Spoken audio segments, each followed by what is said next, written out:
Bill, I'm not here. The sound of a spoon on a wine glass. Oh, it's so nice to see you all out here. Happy Saturday. We're thankful that you're out here. I'm Heather Cagle, and I'm part of the planning committee, so you haven't seen me here before. And I think we have some new faces.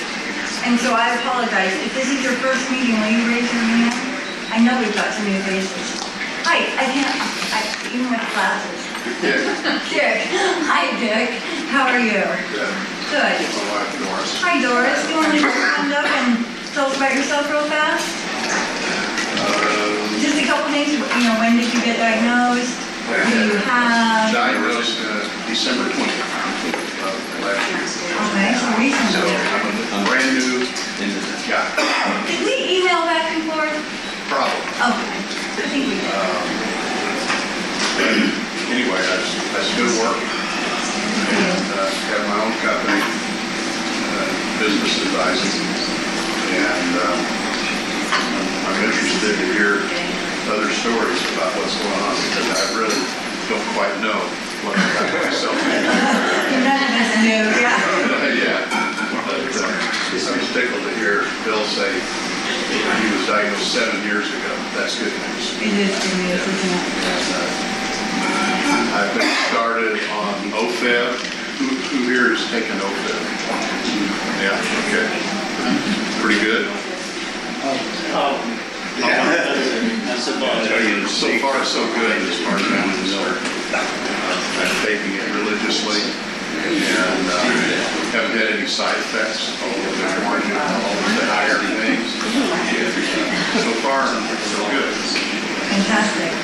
We live in North Dallas. Been here 44 years, and I'm a native, so I got back here after being on both coasts. Wow. Anyway, that's enough. Well, thank you, Dick. We're glad to hear it. Well, we're glad you're with us. Sorry you had to join us, but we are glad to have you. Brothers. Yeah. I want to thank Baylor, our friends here at Baylor, as always, for hosting us and for providing the refreshments in the back of next month we will be at UT Southwestern, so you'll get the invitation, but just make a mental note that we're going to the other side of town next month. It's what? It's going to be about oxygen. So I think that's something we all can benefit from. There's always something to learn, no matter if you haven't used it or if you're using it.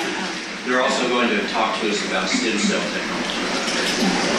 And it's Dr. Slater and Garcia will be speaking to us. So coming straight from the mouths of the experts. So I just want to take a minute and welcome Laura Devit from the Pulmonary Fibrosis Foundation. We are very lucky to have her here this morning. And she's going to talk to us.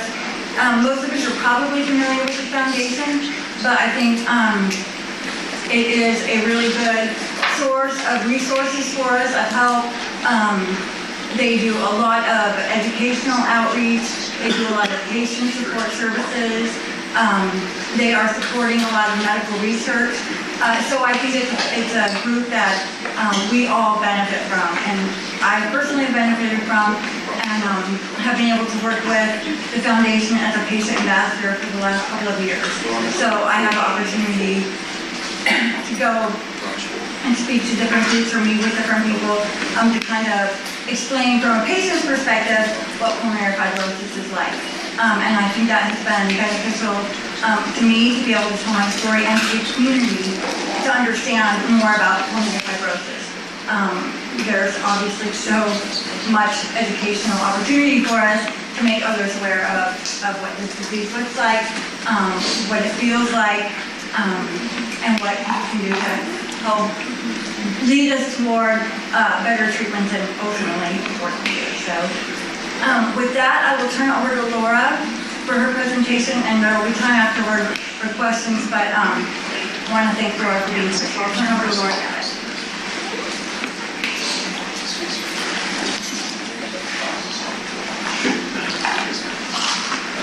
Okay, thank you so much. I want to thank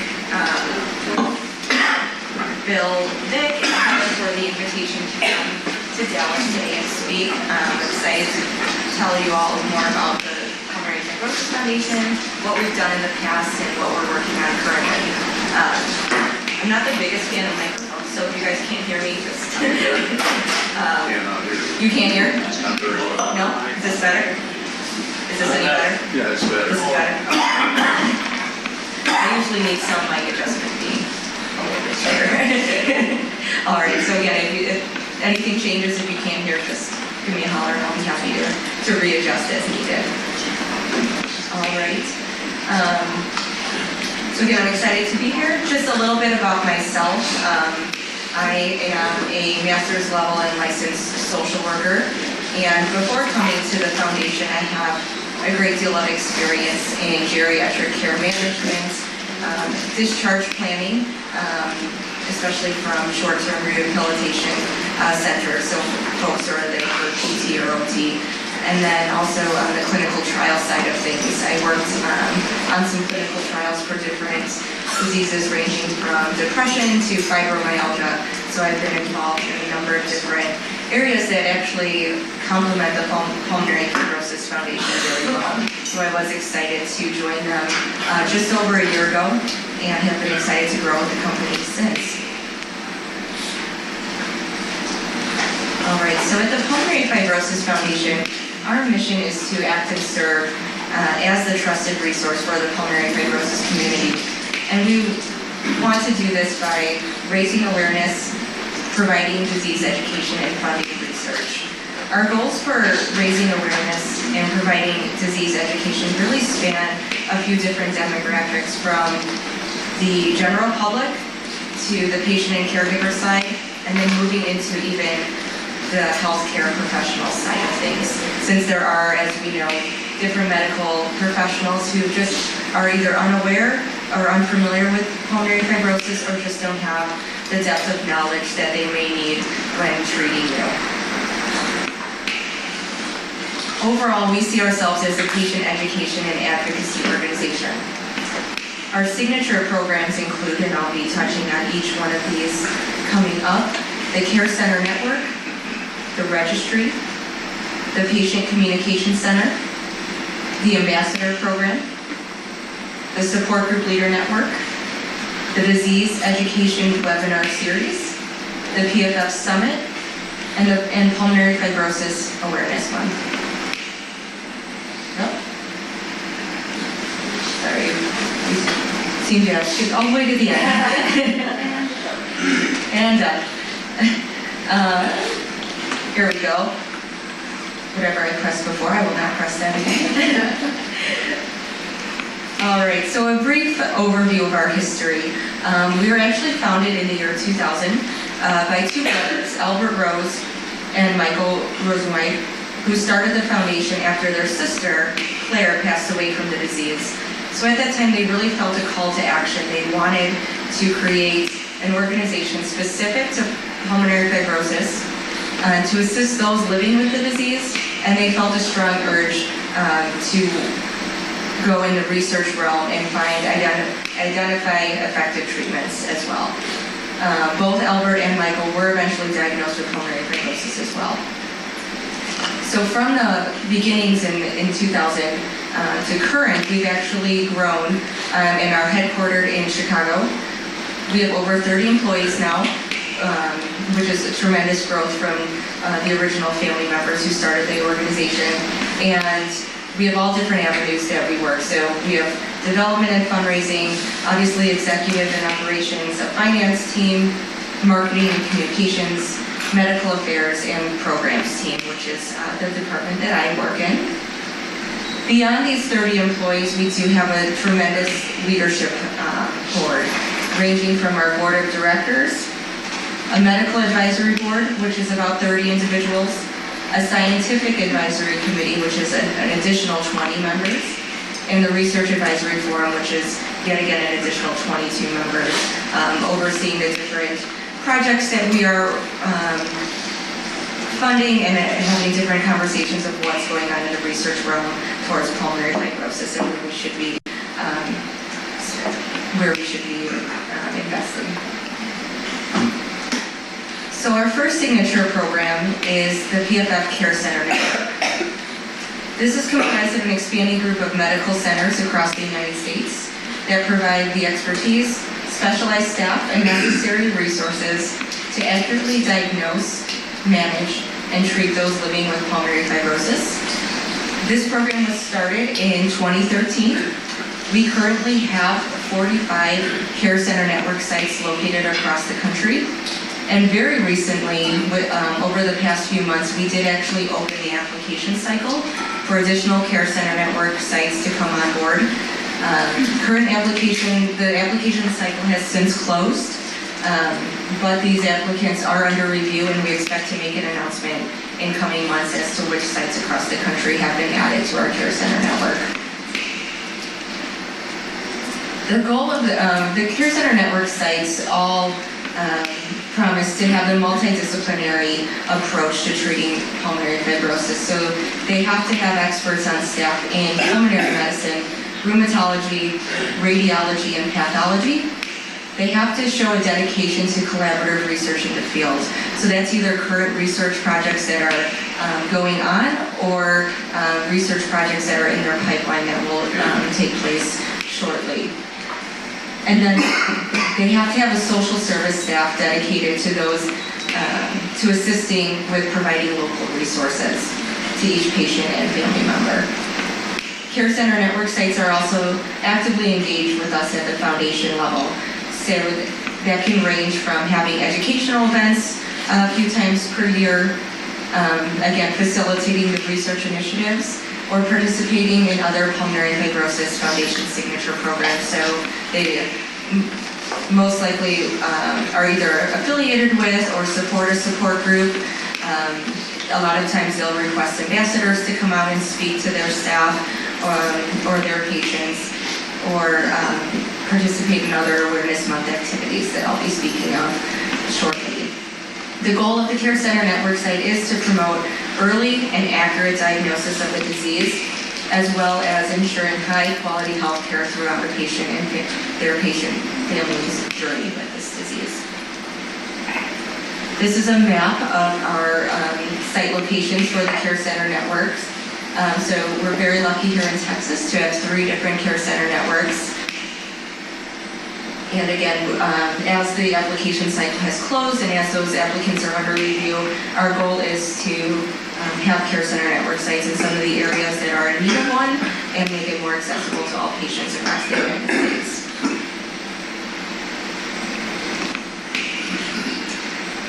Stemming from the Care Center Network program is the PFF registry. This is a clinical research registry and biorepository that's conducted by the Pulmonary Fibrosis Foundation Care Center Network sites. While we have 45 sites, the registry is only available at 42 registry locations. There are just a small number of sites in Florida that do not partake in the registry at this time. The registry is observational in nature, so it's slightly different from participating in a clinical trial. It is used to collect information and data samples in a consistent manner from patients, and the information is then de-identified to be kept anonymous. So for folks who are interested in the registry but don't want their information, their personal information shared, the information is kept anonymous for future research projects. The goal of the registry is to have researchers be able to use this information to better understand the disease and find more effective treatment options for the future.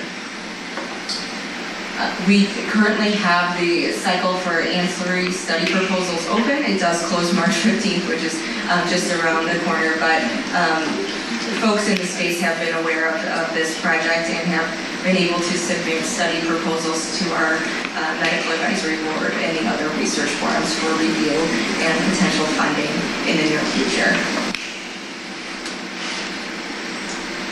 Currently, our registry has an enrollment of 1,788 patients. Of those patients, IPF is the most prominent diagnosis with a 58.9%, idiopathic interstitial pneumonia at 11.1%, CVD/autoimmune pulmonary fibrosis at 16.1%, hypersensitivity pneumonitis 8.5%, drug or occupational exposure 1.3%, and then other coming in at 4%. We do have, again, with the over 40 sites participating in the registry, there are some that are leading the charge. So this is a list of our top sites. It is in order of their registry enrollment. So Temple in Philadelphia, and Nova Fairfax, Widget Falls Church, outside of Washington, D.C., University of Michigan in Ann Arbor, University of Rochester, and then some sites you guys may be familiar with: University of Texas San Antonio, University of Texas Southwest in Dallas, Piedmont, University of Alabama Birmingham, University of Minnesota, and Weill Cornell in New York. Additionally, we have the PFF Research Fund, which is to assist with the development of effective treatments for pulmonary fibrosis. This fund does directly fund research initiatives going on in the space. It is to encourage collaboration between industry and academic researchers. And so there's two different award categories: the Junior Investigator Awards and then the Established Investigator Awards. Proposals can be submitted and then are reviewed by a committee of experts, evaluated on the basis of scientific merit, innovation, and then alignment of specific goals for each award category. To date, Pulmonary Fibrosis Foundation has distributed more than $4 million in research grants, which is something we're very proud of. So moving more into the programmatic side of the Pulmonary Fibrosis Foundation, we have established what we call our Patient Communication Center, which is a fancier way of saying like a helpline or a call center, just a call center. It is a dedicated call center that's staffed by social service and healthcare professionals that provides patients, caregivers, and even healthcare professionals with the most up-to-date information, medical information. We communicate the availability of support services and provide information about other essential resources that can help patients and caregivers, and even other family members or loved ones who are on the journey of pulmonary fibrosis as well. Our call line is posted here. It's 844-825-5733. This is a toll-free number. Or if you prefer to email, it can be pcc@pulmonaryfibrosis.org. We receive questions, comments, concerns from folks all across the country, even internationals. Folks have emailed from India, Canada, Mexico, all different areas of South America. So, no question is considered silly or anything like that. We're there to provide education and resources and hopefully point someone in the right direction if they've reached out to us. From the Patient Communication Center, we also deliver our educational materials. So we've created a variety of different educational materials covering different topics. We have a patient information guide. This is about I believe a 30 to 40 page booklet going over the disease. What's really great about it is the disease is then explained in layman's terms. So it's easy for a patient and caregiver to understand the text in this booklet. It's also easy if you want to give it to, again, family members, caregivers, people who are maybe unfamiliar with the disease or just need additional resources and educational material. It's a great resource to hand off to them as well. We've recently created both a supplemental oxygen brochure going over the very basics of supplemental oxygen. What is it? Why was it prescribed? And then the Traveling with Oxygen brochure is one of our newer materials. This was very highly requested for anyone who's on oxygen. You know that it can be confusing at times to figure out how to travel with oxygen. What do you have to do differently? Do you have to do anything differently? Do you have to let the airlines know? Just how can you still go about your life, travel, see new places, but bring the oxygen that you need? So this was created to help answer some of those questions. We have a physician notepad, and this is actually a little bit of a confusing name, so it is geared for the patient. It's created a very helpful checklist so that when you go to appointments and so many different names are being said, test results, follow-up initiatives, who's going to be calling who in a few weeks to deliver results. You know, sometimes you think you're writing it all down and then you leave and you're like, oh gosh, am I supposed to call them in 2 weeks? Are they calling me? What's going on? So we've created this very helpful checklist just to help patients stay organized. Some people have created their own system, which is very effective, but we're proud of this physician notepad that we have out. We do also have our Breathe Bulletin. So this is the Pulmonary Fibrosis Foundation magazine, so to speak, of just what's going on at the foundation level, what events have been going on, different things going on in the pulmonary fibrosis space. This does come to you via mail, so if you'd like to sign up, if you're not already on that mailing list, you can do so through contacting us through the PCC, or I can take names and addresses here today as well if you're not on our mailing list. The next two items, the disease awareness poster and the ILD pocket guide, are both geared towards healthcare professionals. The disease awareness poster has a really great overview of the lungs and explaining the disease. A lot of our physicians keep it in their office and use it especially during a time of new diagnosis or even just to reiterate the diagnosis information and have some visuals to go with it. The ILD pocket guide is more of a checklist. Our goal is to get this pocket guide to the community pulmonologists, to other medical professionals, so that they're aware of these signs and symptoms and can again help accurately diagnose patients at an earlier time. And then beyond that, we have PFF notepads and pens for patients, just with our logo on it. A lot of times support groups or other folks having events will request some of those items. But all of these items that we do have can be sent free of charge. So if there's anything you're interested in, please let me know. I'd be happy to help you get a copy. They can also be reordered as often as necessary. So again, as this group especially continues to grow, we do ship these out free of charge, and we're happy to provide all the educational materials you may need to get them in the hands of our patients, caregivers, and other family members.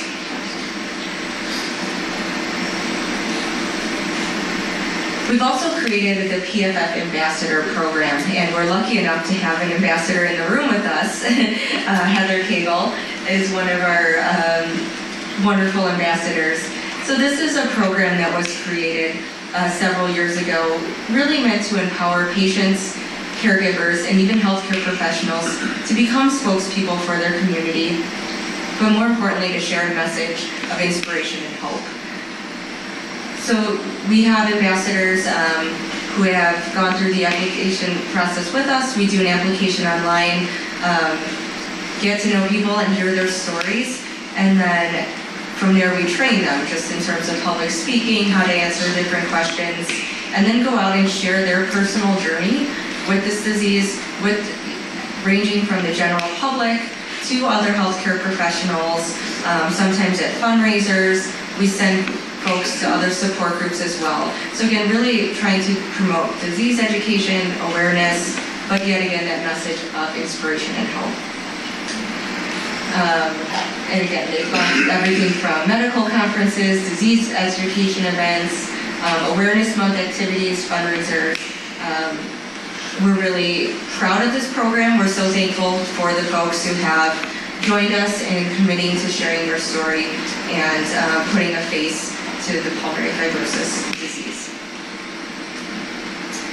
This is a program that all of you are very familiar with here, our PFF support groups.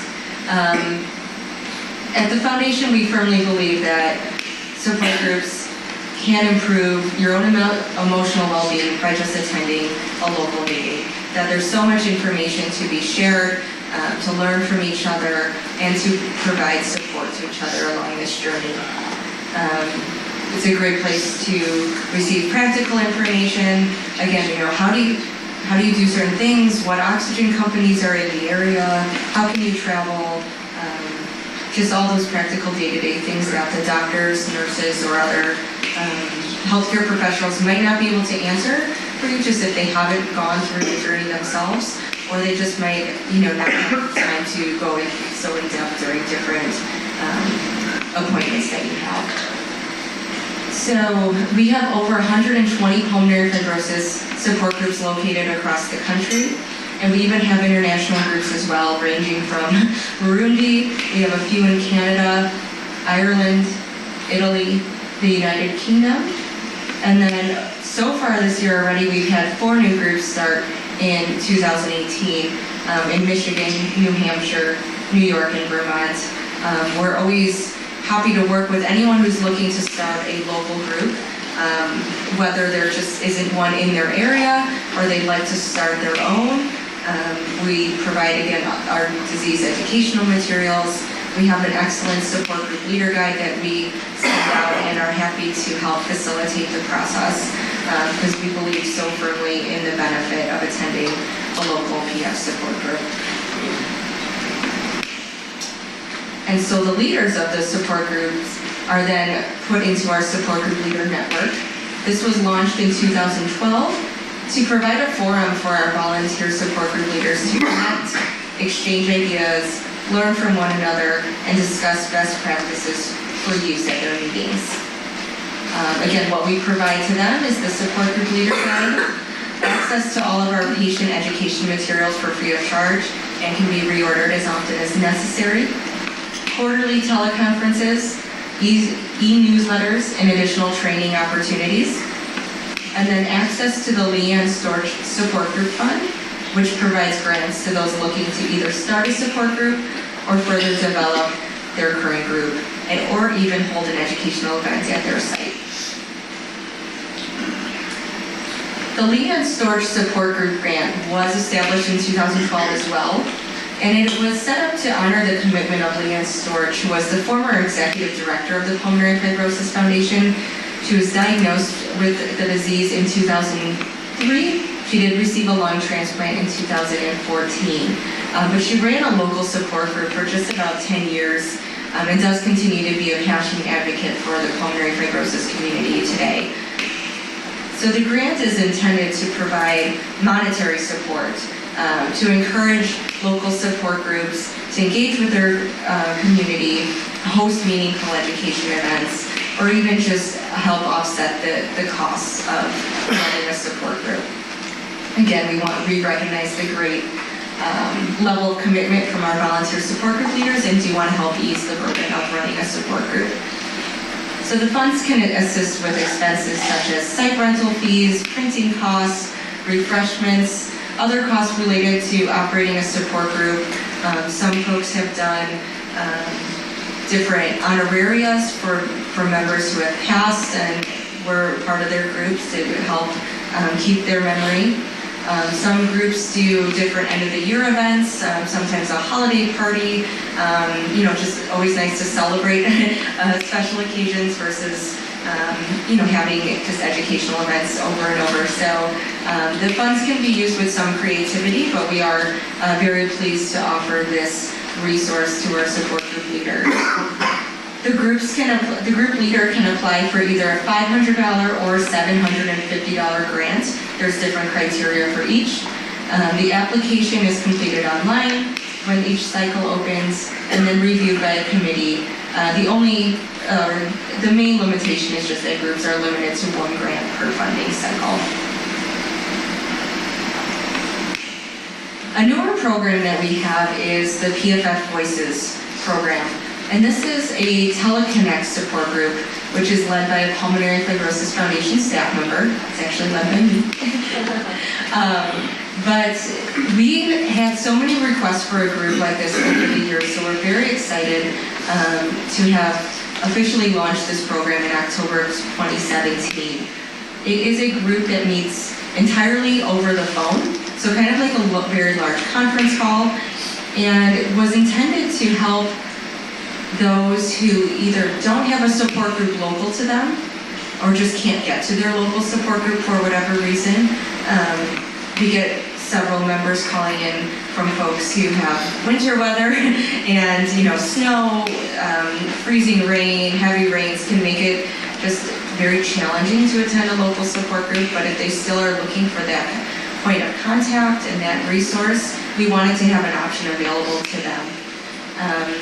And we also encourage folks who even attend an in-person support group that if they're looking for additional support, they're looking for further education, to please join us on this call, because there is always something to be learned, or a way that we can all support each other.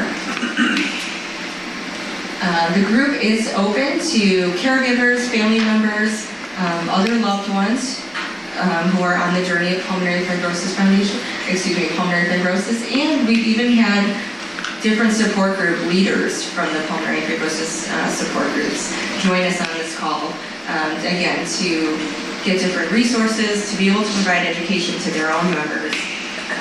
The group takes place every third Thursday of the month from 1 o'clock to 2 o'clock Central Time. The call-in information always remains the same. It is listed here on this slide. The call-in information, if you call in at a different time other than the meeting, it will not work. You'll just hear some sort of recording. The line only becomes active during the third Thursday, 1 o'clock to 2 o'clock Central Time. This month, our meeting it takes place on Thursday, so it is just around the corner. I would invite all of you to join us if you're so inclined. And our guest speaker is actually in the room again. Heather Cagle will be leading a conversation that I think is so important to hear, and it's how to talk to family members or friends about your diagnosis, how to have the conversation, how to identify different feelings within yourself during this time, and yet somehow be there for family members as well.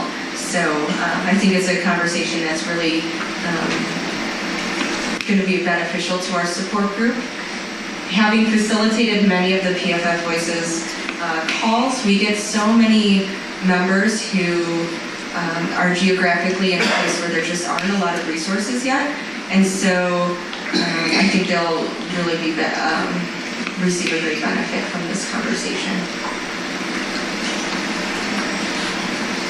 An additional educational resource is our PFF Disease Education Webinar Series. So this program allows the pulmonary fibrosis community to virtually learn from, connect with, and even pose questions to leading pulmonary fibrosis specialists. So we've had these webinars, I think, going back to 2014, led by different healthcare professionals and experts in the field. They take place on a rotating basis. We try to have one just about every other month.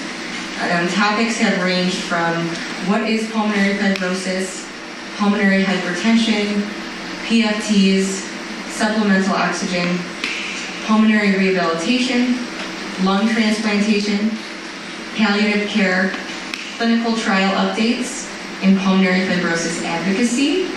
So when we do have them and they take place live, there's a chance we promote them through our website and other communications that go out. So you would just register and then tune into the webinar during the time that it goes live.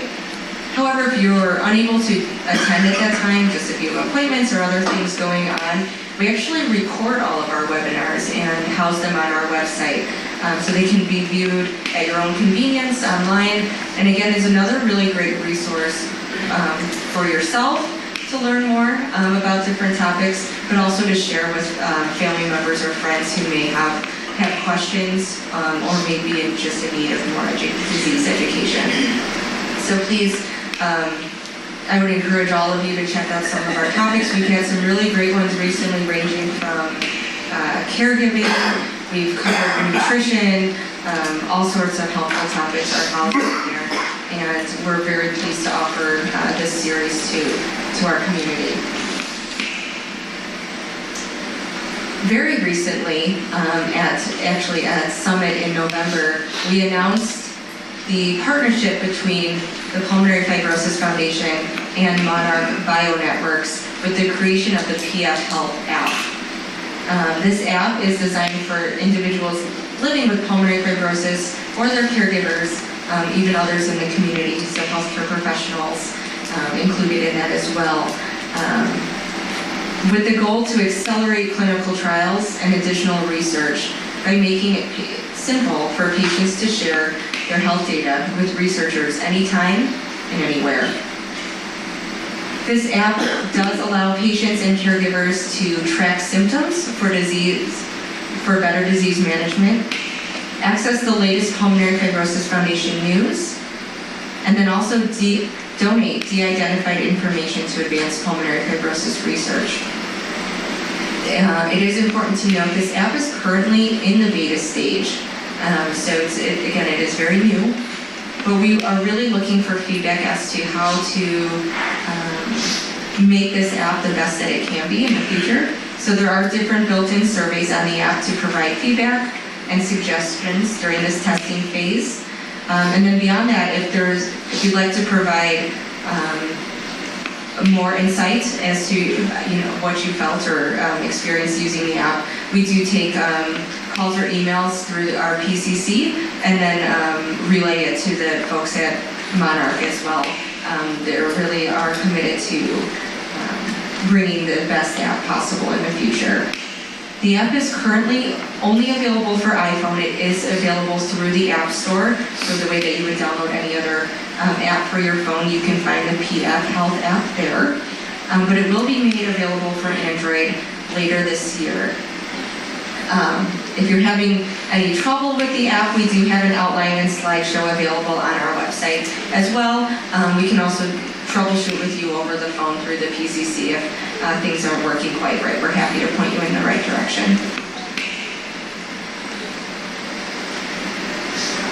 Another one of our exciting signature programs is the PFF Summit.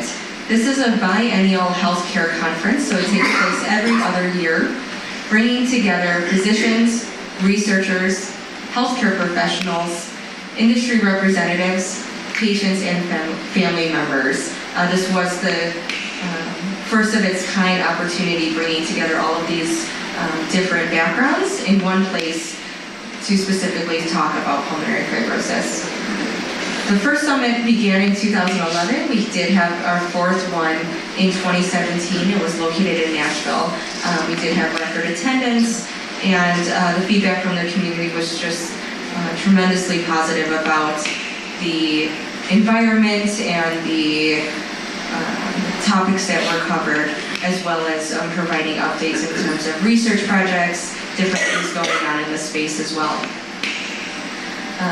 Plenary sessions cover different things, including the promise of genetics and personal medicine, maximizing the impact of available therapies in IPF.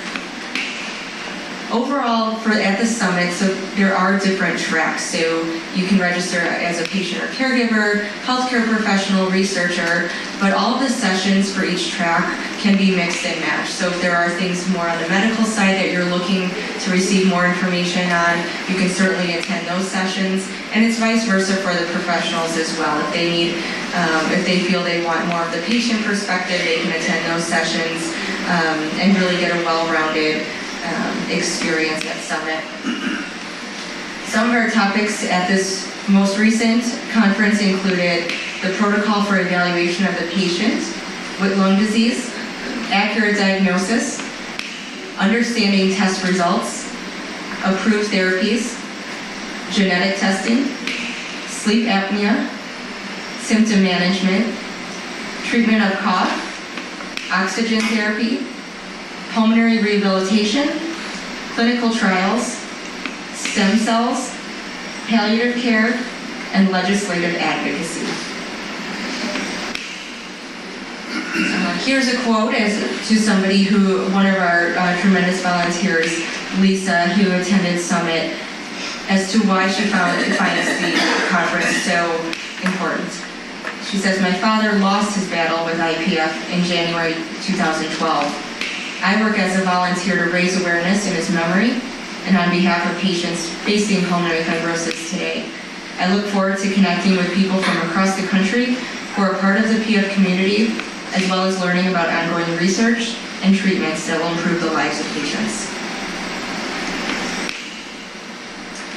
Pulmonary Fibrosis Foundation did work to establish September as Pulmonary Fibrosis Awareness Month. with the goal to unite all of those who have been affected by pulmonary fibrosis worldwide. There's a number of different ways to get involved, and we encourage different medical centers, support groups, and volunteers to host events during this month.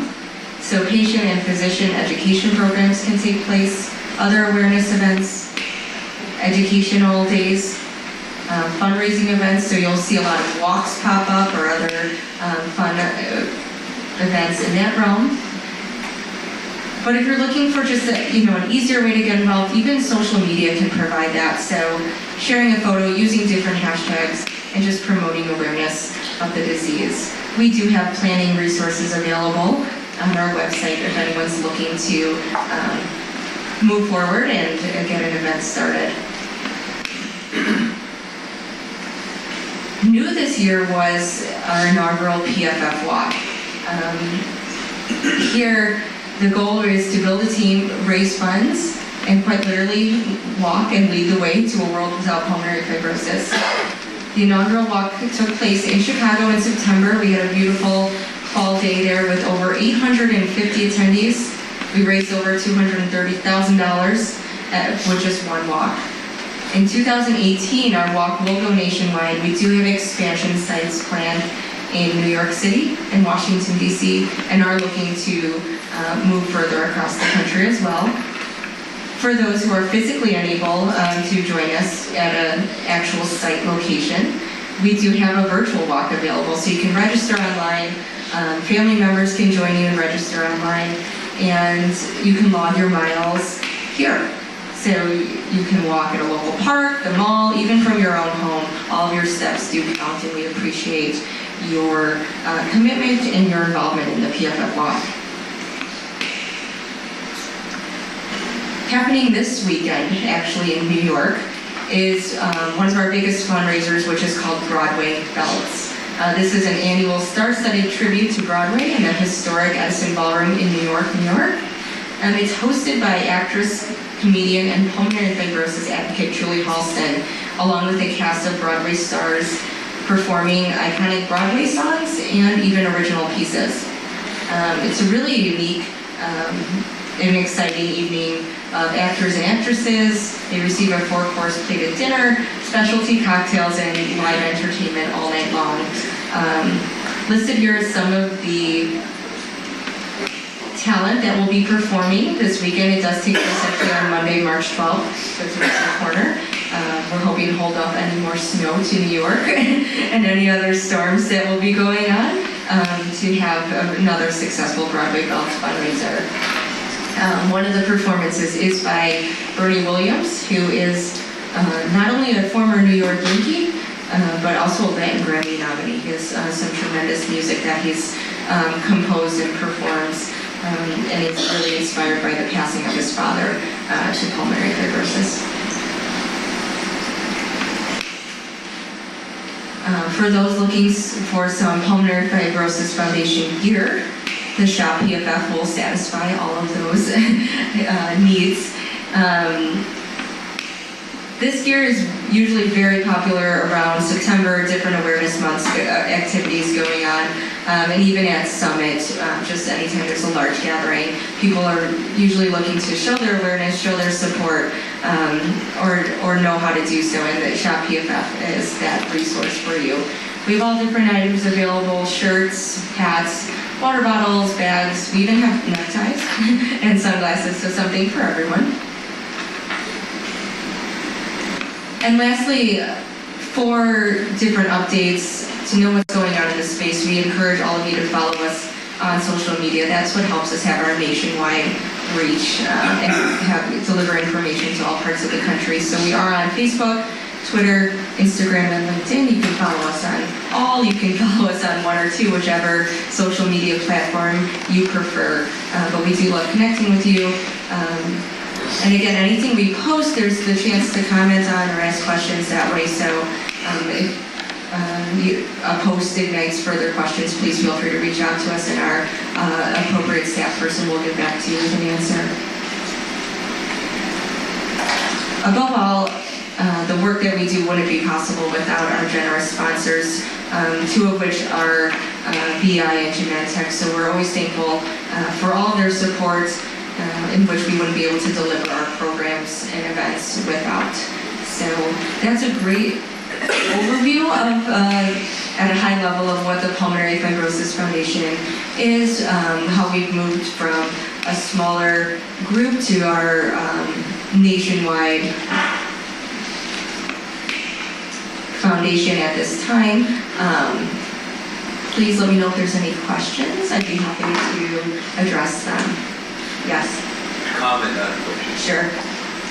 Thank you. I can't describe personally how important the PFF has been to me in my life the last 7 years. And everyone in this room is touched by it. And I want to extend our thanks to the team at PFF for having come down to join us. For Heather, obviously, getting involved in making that happen. And it's been a blessing. One of the things that you didn't touch on, which I think is important, in your executive team, you touched on it, but Bill Schmidt, who's the CEO for the Pulmonary Fibrosis Foundation, how can I describe it? He's like a breath of fresh air in advocacy. And he's done things with the PFF that impact every single person in this room. I interviewed Bill on a video interview for PF Warriors that was online. If you haven't seen that interview, I'd encourage you to look at it to get a sense of his insight and his commitment to the patients. Because this is a very patient-centric organization. It's really about us. And so I just want to say thank you as a patient and as one of the PF Warriors. Yeah. Thank you.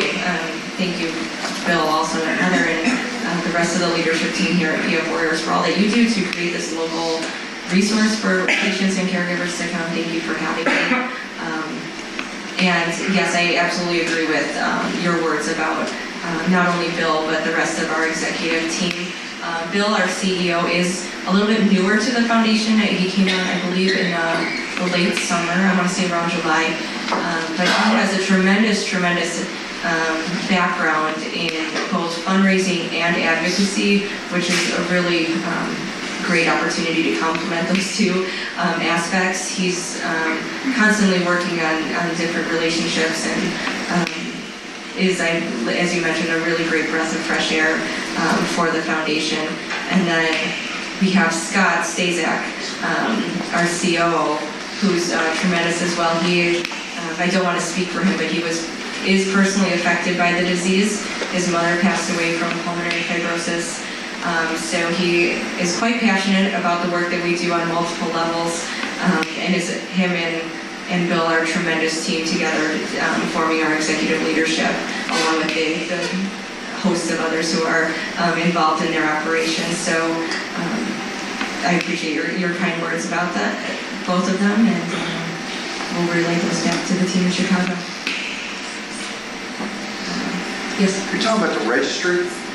Last time I went in to see, my doctor, signed up for, I believe they called it a study. I don't know if it's the same thing as a registry or not. It's really, they took information, I filled out some forms, so on and so forth. And they said my part primarily just consisted of every so many months they would fill out more forms. And when I did my blood draws, they would take extra. Okay, so that does sound to me like you are part of the registry. Okay. As long as you were at one of the CCN sites. Yeah. It was here later, so I'm assuming it was. Okay. No, easy surplus only.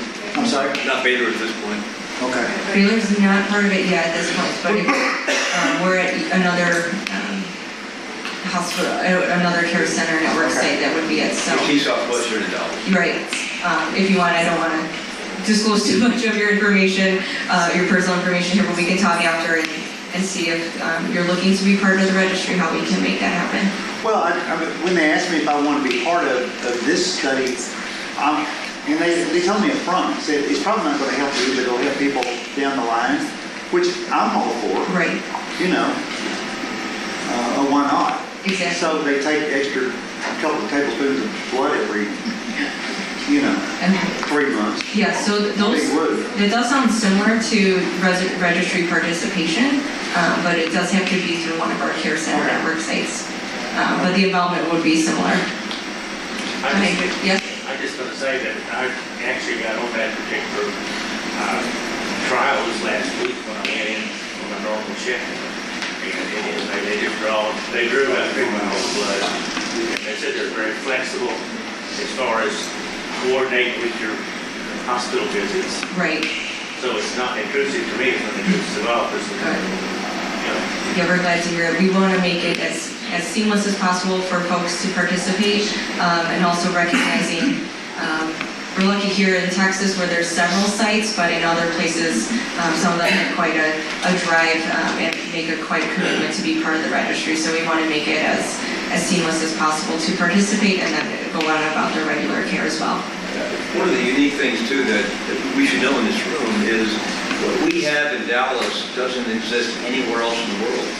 And what we have is one group, this group, who works with both Baylor, Scott White, and UT Southwest. Doesn't happen anywhere else, does it? Not that I know of. Not that I know of as well, a group that coexists with so many different Two medical major centers. medical centers, and we support both equally well, and they support us in a wonderful way. This room and the food from Baylor, and we have had the same exact support at UT Southwestern. It's unique, and it shows a commitment of the hospitals and patients to us. Absolutely. There's a question back here? Yeah, you mentioned lung transplantation. What kind of efforts is the foundation putting forth to have more donors registered? To have more people donate. Donors registered. That is a great question. Because we are aware that obviously lung transplantation is not for everybody and that there is such a shortage of available organs. I believe the area that it would tie most closely with is our disease education and awareness goals. And then working towards funding research projects that would find more effective treatments in the future. Because we're aware that lung transplantation is usually typically for about 10% of the pulmonary fibrosis community. So while it's a great treatment, there's so many folks who are not able to benefit from lung transplantation. So we need to also fund research projects that will lead to better treatments down the road. Do you happen to know how many states require a questionnaire now when their driver's license renewal? Do you want to be a participating transplantation? No, I'm sorry, I don't. In Texas, they ask you that. Mm-hmm. If every state would, it would help a lot. I know, absolutely. Same in Illinois, they asked that question. But we have, and I'm sure all of you have too, heard of people who, have to shop around and find a center that's not only best for them, but that does have a steady stream of available organs for donation. We've heard people, especially in the area of New York, where less people have driver's licenses to start, so there's fewer organs available for donation. That we've heard stories of them moving to different areas across the country to have successful transplantation. So we're certainly aware that while it's a limited service already, it can be further complicated by geographic location, which is just certainly not ideal for any of our patients or caregivers. So yes, several of our ambassadors even are affiliated with other organizations. Donate Life would be one of them.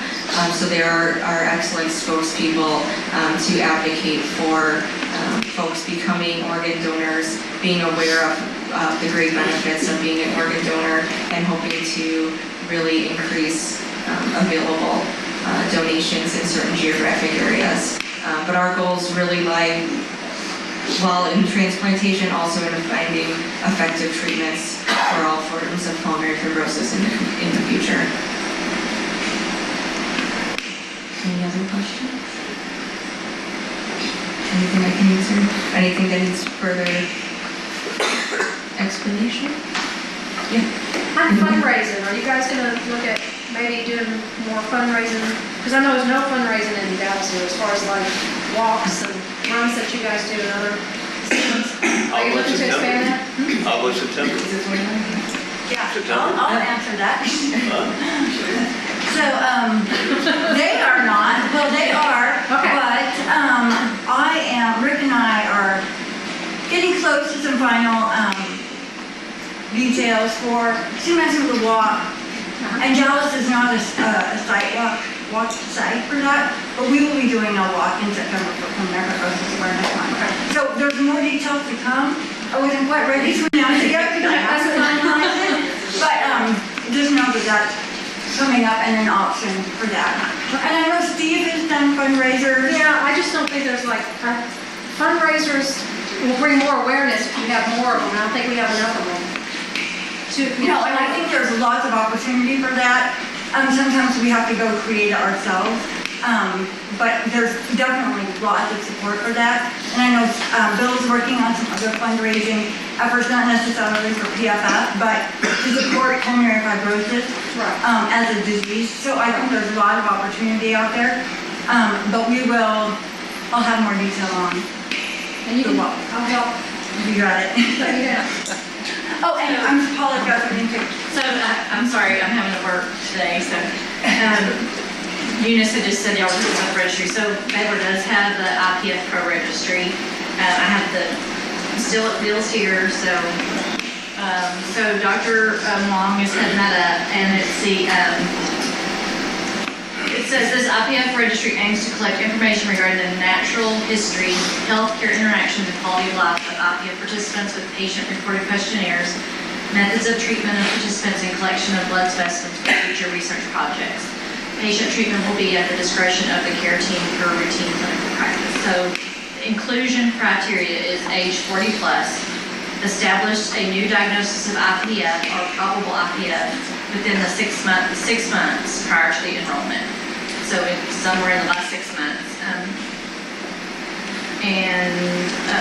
Willing and able to provide written consent.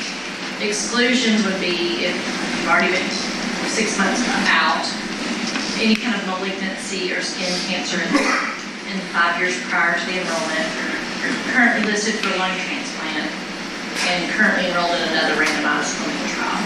But I have the who to contact if you're interested, and so we are doing a program of research here on it.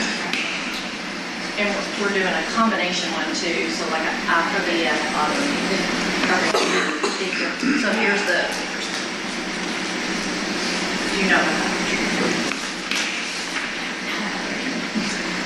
And then just to add one more thing about the fundraising question. We have a really talented fundraising staff at the PFF, and they do work closely for anyone who's interested in setting up an event, or if this group is interested in setting up certain events, they can work very closely with you in terms of establishing your goals and executing the actual event. They can even send staff, and we do send staff to several events going on across the country. So if that's something that you would like more information on, I can connect you with the right contact person at PFF to help you guys. But we're excited to hear that there'll hopefully be a walk happening. So, and I'm very involved with the Cystic Fibrosis Foundation, so I take care of all the CF patients here at Baylor. And I'm going on Thursday to Washington, D.C. to a volunteer leadership deal, and cystic fibrosis is if you want to be fundraising, that's who you want to be like. And I'm very involved with their fundraisers. We have a big fundraiser here in Dallas that we do called the Wine Opener. And I think we're looking at making over $150,000 this year in that one event. 10% of the number of patients is PF, and they raise 10 to 12 times the amount of money. I see it. Yes. It's someone to look at as a model of what you need to do, and I'm very involved with that, and I'm willing to, obviously I'm involved with PF, so I'm willing to take everything I've learned in the last few years doing that. I chair part of that big fundraiser, and it's very organized, very good, lots of people working on it, getting the sponsors. They have a lot of mama bears. Exactly. Exactly. Well, actually, in the wine opener, It's not. It's family members, people who have a connection to CF, but there's no. And this one, now the walk is all volunteers. And they raise a lot of money too. Yes. So I think they raised $300,000 last year in Dallas. Yeah, they certainly have a tremendous support system. But it's doable to raise some money for research. Down to a science. Certainly someone to try to model.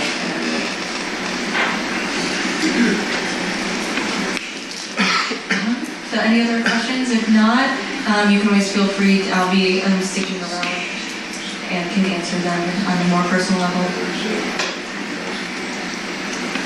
I want to thank Laura for all that information.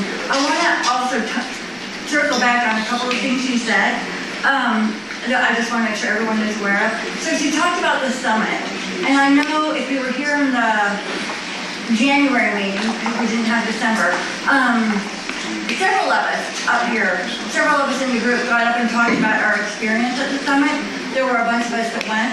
I just want to echo what a great conference it was. I don't know of another place where caregivers, clinicians, respiratory therapists, researchers, patients, family members can all come together to have those conversations. If you go to the website, and it's on the back page of that brochure we handed out, pulmonaryfibrosis.org, all of those sessions are available, and they put those online. So, I know a handful of us went, many of us didn't, but we can all benefit from that information. So please take some time. All of the topics that she went over, plus several others, are on there. So it's very helpful. It was very enlightening and educational to all of us. One other thing I wanted to mention about the PF app. So remember, Bill, was it about a year ago when Monarch came and spoke to us? So we've been familiar with Monarch already and the research they're doing. So it was a great hearing for them to work with the PFF to develop this app. One of the other highlights of the app that I don't think got mentioned is a clinical trial finder. So it's an opportunity to go in and see what trials are available for PF patients. Whether it's a registry like we talked about, that's more observational, or whether it's an actual treatment trial of a new drug therapy or something else. They're all available. I have to give a call out though, because I don't know how they did it, because Bill, I don't know your exact words, sneaky oil salesman or something like that, the Lung Institute, somehow managed to get in on the National Institutes of Health as a clinical trial. So when we did a kind of beta review of the clinical trial finder, and I put in to see, and Lung Institute popped up, I hit, how do we get this out? It sent so fast, and so did several other people that were kind of doing a review of that clinical trial finder, and so the PFF reset the algorithm to exclude the Lung Institute. So a big thank you to that, but also a note to ourselves that we are our own best advocates, and we know what's good and what's not good, and we can work together to share the information. So if we're looking out for each other, we can raise ourselves together, because there are other people out there who will go to the National Institutes of Health to see what trials are out there, and they're going to see things like Lung Institute, and that's not right. I don't know how they got in there, but they're there. So I just, again, a call to action to us to look out for each other, to take care of each other, and to, try to not let our friends and our loved ones get taken by things that aren't quite ready for us yet. So I just wanted to highlight the clinical trial finder and say thank you for resetting things so that doesn't slide in. And again, just a final word, we saw slide after slide after slide of things that the Pulmonary Fibrosis Foundation is doing for us. And as Bill said, and I echo, we are very grateful. These are great resources. They're available to every one of us. And even if we're not out on the site actively taking advantage of it, we're benefiting from it because our doctors are more educated. We have drug therapies available to us. So we are directly benefiting from the work of foundations like the Pulmonary Fibrosis Foundation. So I just want to echo my thank you, and thanks for coming all the way from Chicago. I'm glad we have good weather for you. Enjoy it. And thank you to all of you for being here. I really appreciate it. So have a happy Saturday. Enjoy the sunshine, because it's supposed to be colder tomorrow. So get out there, get some fresh air, and we'll start welcoming spring to Texas. So if there's no other questions, feel free to socialize. Thank you, Heather.